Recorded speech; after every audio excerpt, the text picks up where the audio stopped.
Hi friends, welcome to my channel. இன்றைக்கி வந்து நம்ம மாவலி அமாவாசைக்கு எப்படி என்ன செய்ய போகிறோம் அப்படிங்கிறதாங்க பார்க்க போகிறோம். நம்ம வந்து திதி கொடுக்குறதா இருந்தாலும் கொடுக்கலாம், நதியிலையோ இல்லை குளக்கரையில் அப்படியும் கொடுக்கலாம். அப்படி நம்மளால் முடியாதவங்க வீட்டிலையே வச்சியும் ஒரு 15 நாளைக்கு வந்து எள்ளும் தண்ணியும் கொடுப்பாங்க. அதை வந்து ஒரு குளக்கரையிலையோ இல்லை ஆற்றங்கரை அந்த மாதிரி கரைக்கலாம். அப்படி முடியல நம்ம வீட்டில் சிங்கில் கூட ஊற்றிட்டு தண்ணியை நல்லா டேப்பை திறந்து விட்டுடலாம். அந்த மாதிரியும் பண்ணலாம். இல்லை அது 15 நாள் முடியலங்கிறவங்க இன்றைக்கி ஒரு நாள் கண்டிப்பாக இதை வந்து கும்பிடணுங்க. அந்த மாவலி அமாவாசைக்கு வந்து நம்ம முடிஞ்ச வரலையும் வந்து நம்ம வெங்காயம், பூண்டு இதெல்லாம் சேர்க்காம சமைக்கிறதுக்கு ரொம்பவே நல்லது. அதுலேயும் வந்து குறிப்பாக பூமிக்கு அடியில் விளையிற கிழங்குல வந்து சேர்க்கக்கூடாதுன்னு சொல்லுவாங்க. உருளைக்கிழங்கு, கருணக்கிழங்கு, கேரட்டு, முள்ளங்கி, சுரைக்காய் இந்த மாதிரி காய்கள்லாம் வந்து நிறைய சேர்க்கக்கூடாதுங்க.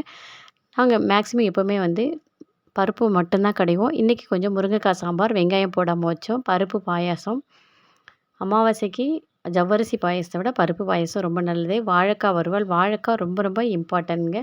அதுதான் வந்து ஏர்வையாகும். அவரைக்காய் பொரியல், சாதம், வடை, உளுந்த வடை, பருப்பு ரசம் அவ்வளோதாங்க வச்சுருக்கோம். உளுந்த வடையில் மிளகு, சீரகம் இதெல்லாம் போட்டு பண்ணியிருக்கேன். வெங்காயம் அதெல்லாம் எதுவுமே சேர்க்கலைங்க.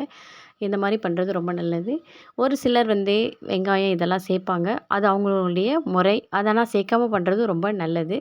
3 இலை போடுறவங்க இருப்பாங்க, 1 இலை போட்டு படையல் போடுறவங்களும் இருப்பாங்க. எங்களோடது வந்து 3 இலை படையல். ஒரு சிலருக்கு வந்து 5 இலை போடுவாங்க. ஒத்தையில தான் போடுவாங்க எப்போவுமே.